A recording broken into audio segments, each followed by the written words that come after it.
दोस्तों नमस्कार। मैं Nitesh Jain easy study tricks के यूट्यूब प्लेटफॉर्म पर आपका स्वागत करता हूं। आज मैं एक नया टॉपिक लेके आया हूं अर्थशास्त्र से रिलेटेड, जो एमपीपीएससी मेंस में 3 मार्कर के रूप में कुछ क्वेश्चन पूछे गए हैं। मैं इनको डिस्कस करूंगा। आज मैं ये 4 क्वेश्चन पर बात कर रहा हूं। सबसे पहला क्वेश्चन है, विमुद्रीकरण का क्या अर्थ है। क्वेश्चन नंबर 2, प्रधानमंत्री मुद्रा योजना के क्या उद्देश्य हैं। नंबर 3, विकेंद्रीकृत योजना से आप क्या समझते हैं। नंबर 4, रोजगार की गुणवत्ता क्या है। आइए मैं इनको डिस्कस करता हूँ। सबसे पहला क्वेश्चन है विमुद्रीकरण। विमुद्रीकरण को हम देखते हैं। सबसे पहले तो इसको इंग्लिश में डिमोनेटाइजेशन बोलते हैं। यहाँ से भी सीधा डिमोनेटाइजेशन बोलकर क्वेश्चन आ जाता है। विमुद्रीकरण, जैसा कि नाम से क्लियर हो रहा है, मुद्रा को दोबारा से जारी करना।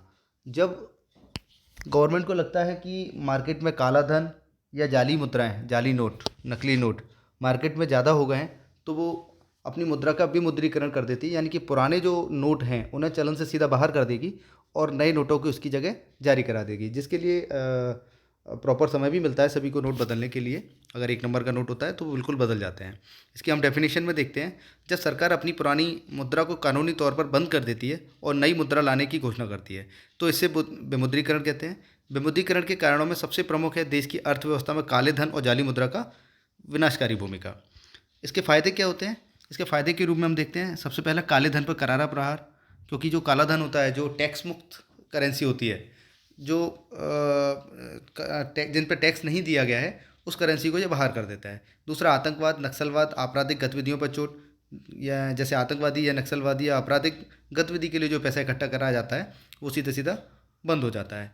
तीसरा, टैक्स कलेक्शन में बढ़ोतरी होगी, अर्थव्यवस्था में वृद्धि होगी, रोजगार में वृद्धि होगी और कैशलेस अर्थव्यवस्था की तरफ कदम बढ़ेंगे। नेक्स्ट क्वेश्चन हम देखते हैं, प्रधानमंत्री मुद्रा योजना। ये अप्रैल 2015 में शुरू की गई थी। इसका उद्देश्य छोटे छोटे कारोबारियों को अपना नया काम शुरू करने या पहले से शुरू किए गए व्यवसाय को बढ़ाने के लिए 50,000 रुपये से 10 लाख रुपए तक के लोन की व्यवस्था करना है ना। जैसा कि समझ में आ रहा है, प्रधानमंत्री मुद्रा योजना जो लोन देती है 50,000 रुपये से लेकर 10 लाख तक का, और छोटे छोटे व्यवसायियों को देती है, चाहे वो कोई काम शुरू करने वाला हो या जिसने पहले से काम शुरू कर लिया हो। यह एक गरीब लोन योजना है, मतलब छोटे सिस्टम है इसलिए गरीब लोन योजना बोलिए, गरीबों को मिलता है ज़्यादातर, जिससे छोटे कारोबारियों को बैंक से आसान शर्तों में ऋण देने की व्यवस्था की गई है। नेक्स्ट क्वेश्चन है हमारा विकेंद्रीकृत योजना। नाम से स्पष्ट हो रहा है, विकेंद्रीकृत यानी कि केंद्रीकृत मतलब सेंट्रलाइज ना होते हुए उसको अलग अलग लेवल पर ले जाना।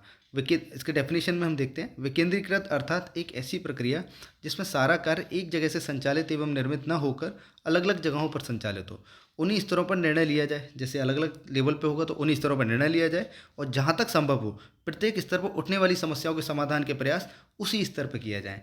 इससे बड़ा आसान हो जाता है कि जैसे अगर कोई निर्णय जहाँ लिया गया उसी स्तर पर अगर उसका समाधान भी हो जाता है तो पेंडेंसी नहीं बढ़ती है ना। सामान्य रूप से बुनियादी सिद्धांत सभी स्तरों पर लागू है, हालांकि गांव, प्रखंड या जिला क्षेत्रों की विशिष्ट योजना बनाने का कार्य अलग अलग किस्म का होता है। गांव में अलग लेवल के कार्य किए जाते हैं, उनका योजना अलग लेवल की होती हैं, प्रखंड स्तर पर अलग होती है, जिला स्तर पर अलग अलग लेवल के योजनाएँ बनाई जाती हैं।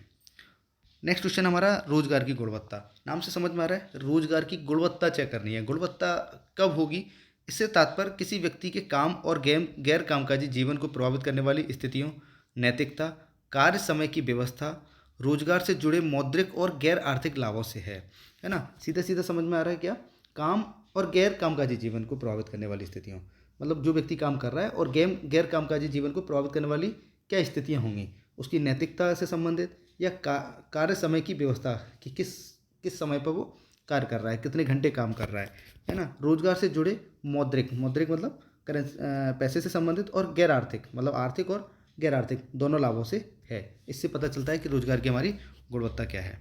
आशा करता हूँ आपको ये वीडियो समझ में आया होगा और आपके लिए हेल्प करेगा। Thank you.